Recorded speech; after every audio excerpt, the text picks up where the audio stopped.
So KCAI professor and sculptor Michael Wickerson has exhibited throughout North America and in Holland. He also is a co-director of a private studio and sculptural landscape. In 2014, Wickerson's digital analog Fire Over Kansas was displayed simultaneously in venues around the world. Please.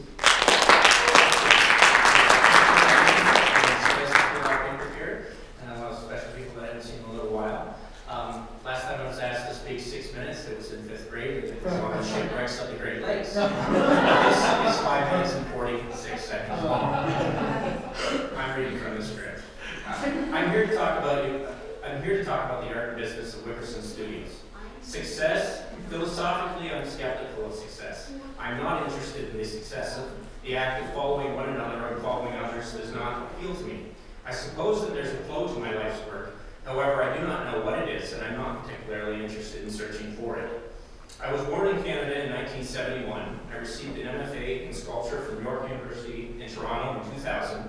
I have been academically employed at KCAI since 2001, and I am co-founder and co-director of Wickerson Studios in Kansas City, Kansas, with my wife, Beth Allison. Wickerson, we operate both Wickerson Studios and Wickerson's Foundry. This is what the property looked like before I moved in 2009. This is after moving in and transforming it into this.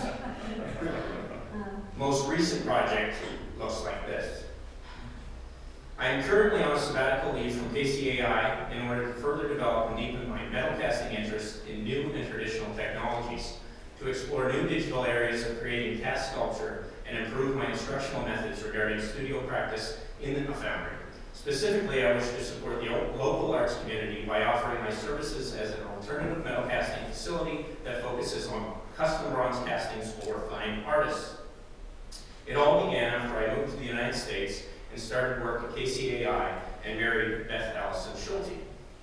After a few years, I received my first substantial commission from Scott Francis. In 2006, I created a stairway elevation of 11 aluminum cast panels in the House of the Sun in Kansas City, Kansas. I continued casting commissions and artworks, and in 2012, I created a public commission of 9 bronze cast panels for the South Branch Library in Argentine, Kansas, and a donor wall of 50 named cast books. Since then, I have been able to partner or work directly with the Zahner Company, and in 2014, I worked on the Commerce Bank Canopy 197 aluminum cast architectural accents. The Zahner Company has offered me several commissions, including robotic tile templates and research and development. Since May last year, Meg Zahner, happy to see her here, has contracted Wickerson Studios at Metal Labs, both in their studios and on the work site. What they do, restoring, protecting, and maintaining permanent artworks, works of art and culture in the Midwest. This has included the Kansas City Life Insurance Company and Commerce Bank projects. Four Strange Women is a perfumery in KC that showcases a collection of bronze castings and zinc castings that I've done at Wickerson Studios. Sorry for no slides, but I also work on commissions for Wenzel Steelworks, specifically Bill Wenzel in the audience, the factory in New York City, AB Studios in Toronto, Ontario, and recently the artist Sherry Hay in Brooklyn. And the most recent assignment that I didn't think I'd be doing is a small casting for the Columbus, Ohio Cemetery. In addition, during the past fall, I ran over a dozen sessions at Wickerson Studios for 4 to 8-year-olds in order to turn clay heads into bronze faces. Alternative partnerships included international photo shoots and publications. In 2013, I worked with JR Imageworks at Naked Architecture from Holland as a collaborator and project manager. We produced a series of digital analog prints entitled Fire Over Kansas and received international recognition. These prints have been shown in Utrecht, Holland, Krakow, Poland, and most recently, Brooklyn, New York. I'm sorry if these are first-time views for people. I'm not really leaving the time to look at them. We can go back. Most recently, I've completed a collaboration and booklet called Vasilisa the Beautiful, a new seasonal photo series with photographer Joe McKeever, who happens to be the owner of Four Strange Women Perfumery downtown. Here are a few of the images that were generated.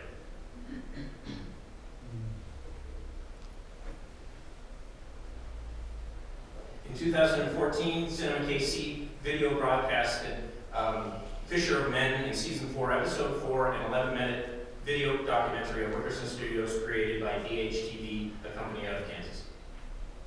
I have always continued to exhibit. Recent artworks and exhibitions include Some of Us Do Not Belong Indoors at a gallery called the New Gallery, past Tompkins Projects Gallery in Brooklyn, New York, and that ran in July last year.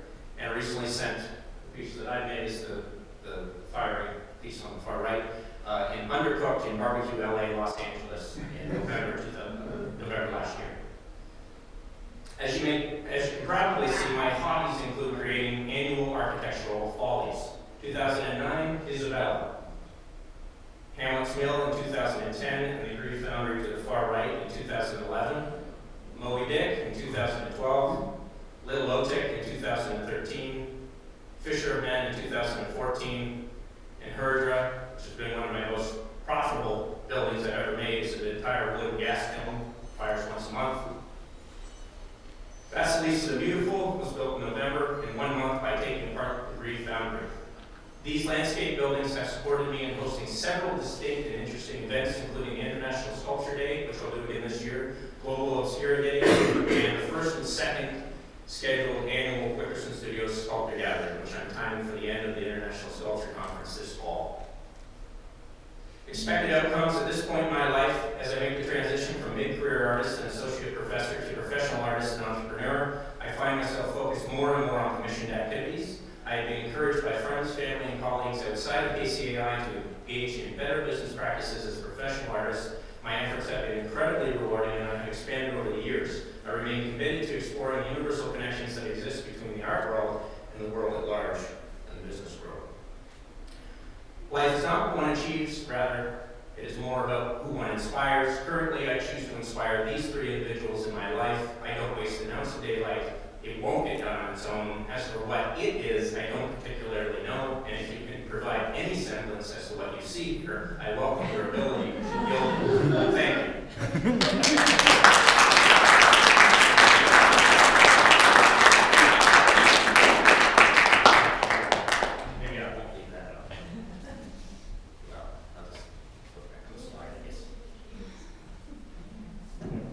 Yeah, that's Ella. She didn't come today. She's 4 months old. My wife took a job on the 12th back at, again, it's very important, back to Sullivan, Higdon, and Sink downtown on December 12th. My day begins by dropping her off at work, and if I don't have my mother-in-law in town, I'm on a 2-hour, 8, 10, 12, 2, 4 schedule, feeding, milking Ella, and giving her a nap and putting her to bed. I'm a full-time dad currently, and Oscar and Max are in the back. They're fantastic kids, and I'll start it at that. I'm George Langley. Have you been to Burning Man? I have heard so much about it, and I've been described as Burning Man, but all by myself. That was the first thought. That was joke here, but yes, wonderful thing. I will say, because there was a theater question, I could jump to it. That place is a theater for anything. This is not Michael Wickerson's. This is a project. This is a place, and the only rule that I've remained consistent with, you come and do nothing, and you don't come back without an idea. And we do it.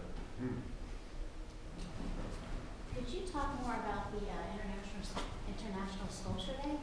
I would love to, and I know I've been on leave for a year, but Chair McCoy is here. I've been involved in a conference call. Jill Dowman and Kara McCoy are hosting an awful lot of events, and I'll be back at school seeing what events are happening. I imagine I'll have some casting role, a Fab Lab role, or workshop role. That is a Kansas City thing, not just the Kansas City Art Institute. I have followed the International Sculpture Conference, but I did not attend this year at their most recent one. I think those questions would be best asked to maybe somebody over in the sculpture department currently that's bringing that together. I can try to answer a specific question, but I'm just telling you I've been out of the loop on that a little bit. That sounds really interesting. It should be fun, and I will say I'm ending with a 2-day stopover on my land in Kansas City, Kansas, with any alum that can't afford to go there or just want to come back to Kansas City. It's going to time itself and open itself up pretty much publicly for people to gather once again. And we had a wonderful time a year ago. I'm going to try and do that every 2 years. And I thought that might be off the grid outside of Kansas City. It's such a rushed event, a place for people to kind of hang out after Saturday when it's over and maybe into Sunday. So I'm excited to do my part in the band camp. How do people know about your events that you have out there? I will put them on Facebook and Wickerson Studios and Instagram recently, even though that's been been swamped with information of me going around with my kids. And it's not very, but what's happened is I have done so many events, including having artists out, interns, visiting artists. Our last one that was advertised is really through the artist that does the project. And Tom Montagliano did a tour all the way to Burning Man. I think it was 22 states in 21 days, and he did his soundscapes. And we had him do a soundscape in an inflatable igloo on our land. And he did all of the advertisement for that. He pulled in probably about 60 to 80 people for that event. And that's anybody from my midwife to Kelly Daniels, a friend and activist in the city that knows my wife, any homeschoolers that I hang out with, anybody from KCAI. Those events are very spontaneous and on the schedule, and I was very glad he showed up the day that it was actually going to happen. He's on a tour state to state. That was a very unique experience, but I have worked everywhere between individual artists to granting certificate degrees to others. And Will Bradley recently, he has an alternative school for the visual arts at my home, which we celebrated in its very informal way. I don't say no to anything. So, how would you say that teaching at KCAI has impacted Wickerson the Foundry? It has had a huge influence. I came here with very little knowledge. I knew how to work within a very controlled foundry environment of the Odette Sculpture Center at York University. When I came here, I experienced what this facility was and what you could do. And I've taken an awful lot of the dated, older technologies. I've taken my skills that I've gathered. The wood kiln was assembled and fabricated there. I learned a lot just by trial and error. And a lot of the processes that remain there aren't ones that are really conducive for the city in the city limits. Now, I'm in the city limits in Kansas, but we have different rules up there, it seems. And, I enjoy it very much. But we definitely, it had a huge influence on what I wanted to keep. The foundry, the iron casting, the bronze aluminum, which still exists at KCAI, but it's a much more controlled and computerized kind of system and structured system. I really try and time myself to the full moon and make sure there's an activity happening there season or it's a huge influence on who I am as an artist, but as for KCAI, there have been, and there was a mention, I had my first apprentice, Rowan Foster, who's in the crowd for last semester, who was there. I've had several directed studies, several interns, and I'm moving more and more towards working directly with artists and their ideas and what they want to bring out. Kat Dyson, an alumni from years back, has 2 degrees in psychology, and she's coming to do an artist residency this spring coming up, and she's booked herself to fill my kiln and do some castings with me. We will do that when she gets here. It's chaotic, but it was more chaotic at 65. I'm interested in the documentation. The documentation. Beautiful. Thank you, and I cannot take credit for it. My wife does an awful lot of it, but I have hired and brought in individuals like Joe McKeever and Yara Rodich to professionally do those series. Those are their works. So, does that then contribute any revenue to your practice? If they sold, yes. There is a booklet on, several books on Blur and where we try and publish things that do happen. Usually revenues like these soundscapes was cash in the pocket to the artist that evening of, and he made quite a bit of money. I didn't lose any money in the process in offering the land. I do not have a pressing, I have the luxury now, for the first time in my life, to not have a pressure that everything I do that needs to generate an income, and that's only been very recent since December. That is I'm swinging into, but with that comes the responsibility of 3 children, and so there's a great trade-off in that. I do definitely value.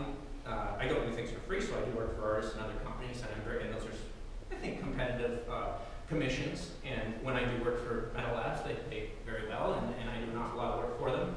But I can pick and choose a little bit what's happening there. I think I might be getting off subject. But I would say I came into the visual arts out of math through Buster Keaton and the Millet brothers in film studies, and mysticism, magic, and the occult was the other elective. But when I saw these studios that were popping up, and I realized mine could be a backdrop, I will tear a building down and build another thing if you need it 1 month later.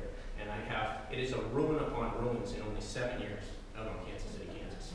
And I have we do have a new exhibition planned. It is Oscar and Max's great outdoor permanent sculpture installation opening this summer forever.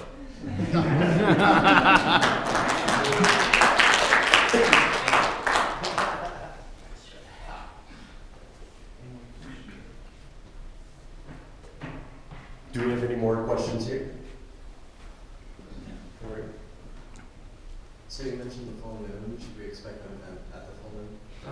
I have enough pieces to load into that kiln. Weather is a great defining factor as well, but I am ready, yes. When is it? I can load that kiln in a day, no problem. It's a one-day fire, heat up with wood. It fires with gas only, propane. It's quite an experience. It takes 12 hours, and I've got it down. For those who haven't experienced it, it's pretty memorable. She is called Herdra. She is called Herdra. That's the kiln. It's been named after two artists that have put pieces in it. Is the local still community aware? A little bit, and I would wish they would finally broadcast the 4th season of Cinema KC. Anything I did, VHTV put the film into film, but they wouldn't give me the rights to it, and it's Bryce Benton's work. So when I work with others, I've had the aerial photographs done, I've had the drones tested. I'm not a very good businessman, and maybe I could end with this. My co-director is gone. Beth Allison Wickerson works at Sullivan and Singh. For those who really are up for a challenge, I'm looking for a co-director, if not a director of Wickerson Studios. That's all. That begins now. It does seem like some of the video and film VHTV came out after Fire Over Kansas was on KC Studio, and they wanted to do this, and it was an intern's opportunity to impress them to be hired by them. And he did an incredible job, a young graduate from KCAI, Bryce Benton, and like I said, it's gone off, and he has grown because of it, and I'm just the backdrop for it. And it's been fantastic. And I've seen people come and go on my land, I've seen people who have helped me work, pass away on my land within 7 years. There's a history there that if you take a walk with me, every single artifact, piece of stone or fabric, I can name in place. And yeah, kids can do it as well. It's quick